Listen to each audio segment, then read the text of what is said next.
I guess every family has their favorite. I just wish mine hadn't made it so obvious. My name's Rachel Dunn. I'm 31 now.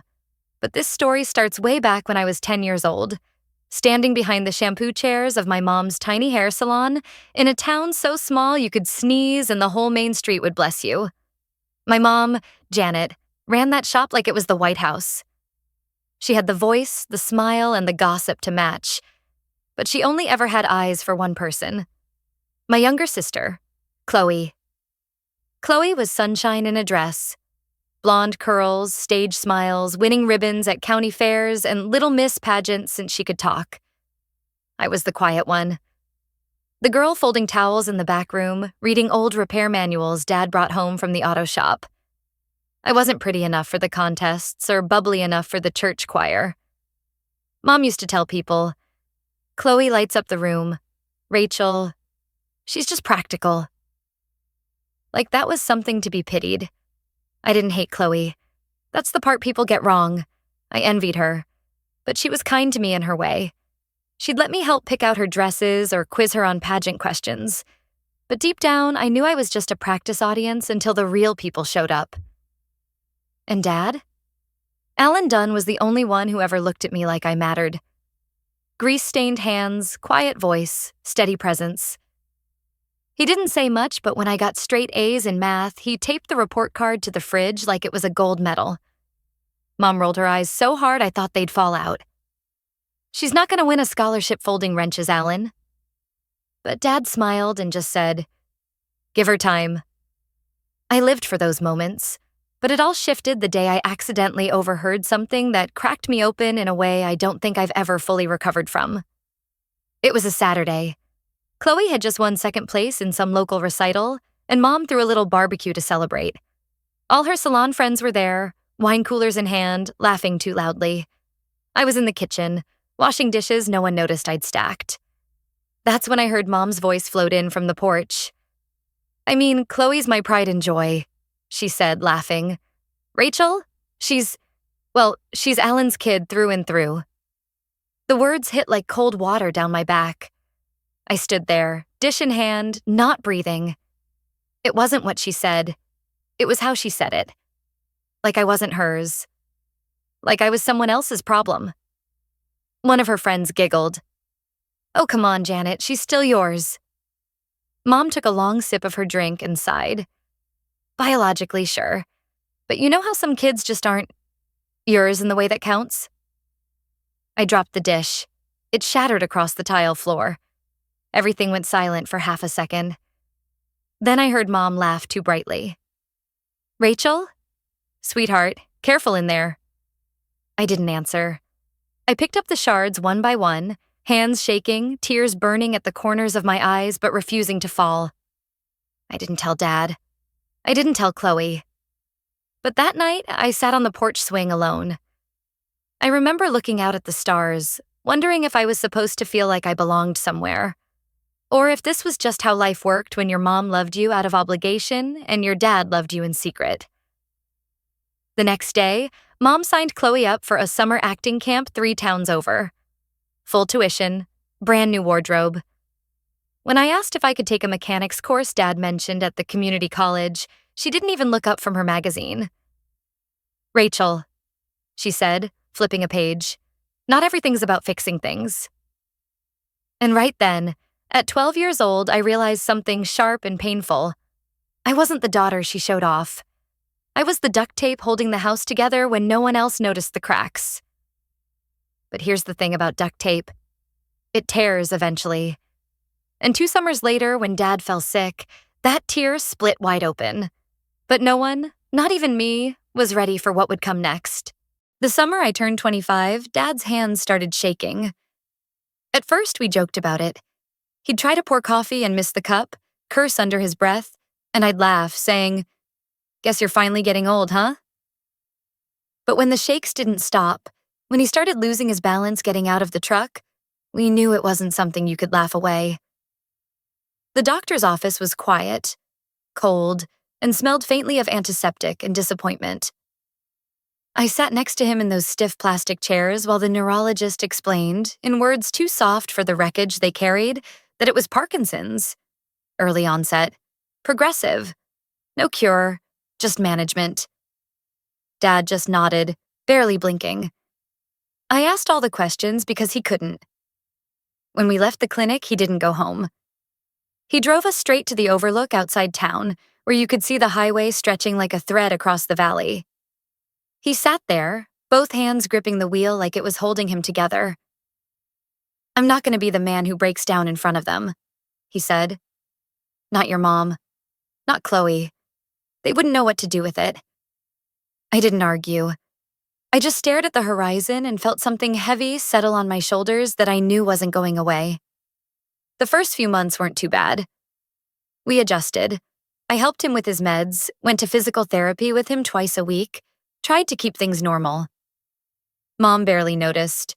She was too busy expanding her salon into a nail bar. Chloe? She was interning for some influencer in LA and only called when she needed money for rent. But as Dad's symptoms worsened, the cracks widened. He started falling more. His speech slowed. He couldn't work anymore, had to let go of the garage he'd run for 20 years. I stepped in, covering bills with my part-time library job and side gigs fixing neighbors' appliances. I thought Mom would finally step up. I was wrong. One night, after another exhausting day, I found her in the kitchen, glass of rosé in hand, flipping through a travel magazine. She circled a picture of a beach resort in the Caribbean and smiled like a teenager planning spring break. "Thinking of taking a little trip," she said without looking up. I wiped my hands on a dish towel, my stomach tight. "What about Dad?" She waved a perfectly manicured hand. "He'll be fine with you. You've always been the practical one." I didn't answer. I couldn't. A week later, I came home from picking up Dad's prescriptions and found the house eerily quiet. Dad was in his chair, remote on his lap, lights off. No one else home. I checked my phone. A text from Chloe, time-stamped 2 hours earlier. "Mom and I went to the coast for the weekend. Don't wait up." That was the first time I felt it. Not just the loneliness, but the betrayal. Like they decided somewhere along the way that Dad and I were the background noise to their main story. I confronted Mom when they got back Sunday night. She was sunburnt and smiling, bags of souvenirs in hand. "You left him alone," I said, voice shaking. She didn't miss a beat. "Teresa was supposed to come by, didn't she?" Teresa was a neighbor who'd agreed to check in on Dad when she could, but she wasn't a nurse, and she hadn't been paid in weeks. "You didn't even tell her." Mom sighed like I was exhausting her. "Rachel, it's not sustainable for me to be stuck here all the time. I need a life too." I almost laughed. I didn't. And just when I thought it couldn't get worse, it did. About 2 months after Dad stopped working, I went to pay the water bill and realized his bank account was locked. Password changed. Online access revoked. I called the bank. The manager, a woman who'd known Dad for years, sounded hesitant. "Your mother came in last week," she said quietly. "She and Chloe updated the account. Power of attorney. You're no longer listed." The room spun. That night, I confronted Mom again. She poured herself another glass of wine, as calm as ever. "It's easier this way," she said. "For legal things, medical stuff. Don't overthink it." Chloe chimed in from the couch, scrolling through her phone. "Relax, Rach. You're doing great with the caregiving. Let us handle the money side." And right then, in that dim, quiet living room, I realized something bone deep. They hadn't just left me to pick up the pieces. They'd stolen the whole damn puzzle. But the piece they missed? Dad and I had our own plan. And I wasn't about to tell them what it was. I wish I could tell you that after that night, things got better. That I stood my ground. That Mom and Chloe saw the weight I was carrying and stepped up. But no. Instead, they got smarter. They stopped pretending they cared what I thought. The next week, Mom called a family meeting, which meant she poured herself a glass of white wine and Chloe propped her feet up on the coffee table, scrolling Instagram. "We've decided to hire someone part-time for your dad's care," Mom announced like it was some grand solution. Finally, I thought. But then she kept going. 3 afternoons a week, You'll cover the rest. I froze. That's not enough. Chloe glanced up, not bothering to hide her boredom. You're home anyway. What's the difference? I stared at them, pulse pounding in my ears. I was still working part-time at the library, fixing neighbors' appliances on weekends to make rent, managing Dad's meds, his doctor appointments, his meals, his everything. You're talking like this is my job, I said quietly. Mom sighed like I was dense. Rachel, you've always been good at taking care of things. Don't make this harder than it has to be. Harder for who? I wanted to ask. But the words stayed lodged in my throat. So I did what I always did. I kept going. I rearranged my schedule, cut my hours at the library, learned how to bathe Dad without making him feel small. Teresa, the part-time care worker, was kind, but it was still mostly me. And while I did that, Mom and Chloe lived. Spa weekends, brunches with girlfriends. Chloe started dating some wannabe tech CEO and posted soft-focus selfies with captions like, manifesting abundance, while I was scrubbing Dad's sheets at midnight. It wore me down. Slowly, quietly, until I didn't recognize myself in the mirror anymore. But Dad still did. On his good days, we'd sit on the porch with cheap coffee and mismatched mugs. He'd ask about books I was reading, or the old garage where he used to work. Sometimes he'd go quiet, and I knew he was thinking about what he was losing piece by piece. Don't waste your life waiting on theirs, he said once. They'll never meet you where you are. I didn't answer. I didn't know how. Then, one Sunday afternoon while organizing Dad's meds, I noticed something strange. The pharmacy bill didn't match what I thought we'd paid. I checked the insurance statements, and then the bank account. That's when it clicked. Mom and Chloe weren't just ignoring Dad's care. They were draining his money to pay for their vacations. I found receipts, hotel bookings, shopping sprees, deposits on a cruise to Cabo, all charged to Dad's account. I confronted Mom that night. She didn't flinch. We need joy too, Rachel, she said, swirling her wine. You think it's easy watching someone fade away? Chloe chimed in without looking up. Besides, it's not like Dad's spending it. He barely leaves that chair. That chair. The one where he sat every day, shaking, shrinking, waiting for someone to notice. I could feel something break inside me. You're stealing from him, I whispered.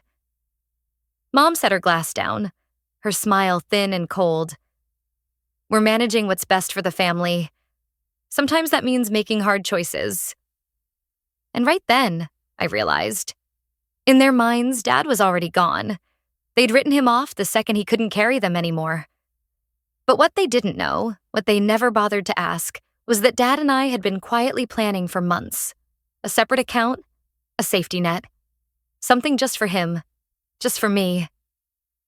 And 2 days later, when the cruise payment bounced and Chloe's boyfriend bailed because the trust fund she promised didn't exist, Mom stormed into the living room, face red, voice shaking. Where is it, Rachel? I looked her dead in the eye. Gone, I said. She froze. What do you mean gone? I picked up my coat, grabbed Dad's medicine from the counter, and paused at the door. I mean, it was never yours to begin with. And then I left. But the real storm? That didn't hit until morning. I left that house shaking so hard I could barely fit the key in the ignition. Part of me wanted to scream. Part of me wanted to turn back and smash every wine glass in the kitchen. But mostly I just felt done. Not defeated. Done. I drove straight to the only place that ever felt safe. The old garage Dad used to work at before his hands gave out. It was closed down now, dust thick on the windows, a for lease sign fading in the corner. I parked outside, engine running, and sat there until the sun dipped below the trees. That's when the idea hit me. This wasn't just a garage.